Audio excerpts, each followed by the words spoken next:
Confirmed na nga, Jericho Rosales at Janine Gutierrez nagli-live-in na.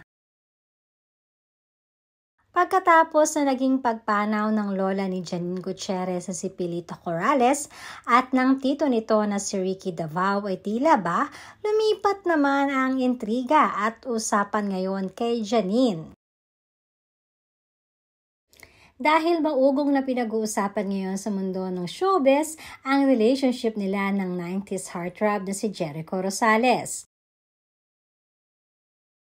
Matatanda ang nauna nang napabalita ang relasyon ng dalawa nung una silang magkasama sa teleseryeng Lavender Fields,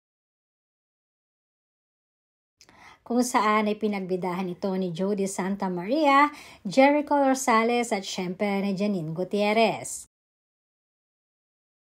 Simula nga noon ay hindi na naghiwalay ang dalawa.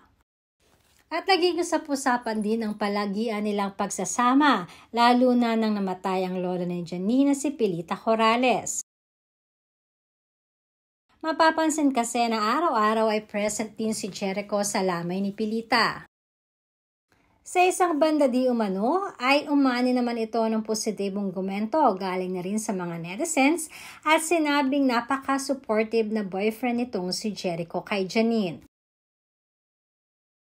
Samantalang hindi pa rito tumigil ang usapan dahil madami ang nagsasabi at nakakakita di umano kay Jericho na madalas itong nasa kondo ni Janine.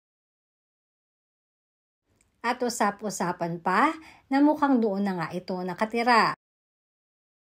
Dahilan naman upang maging hati ang opinyon ng mga netizens dahil may mga nagsasabi na sana di umano ay wag muna kahit nasa tamang edad na si Janine dahil mas maganda na kasal muna bago ang pagsasama.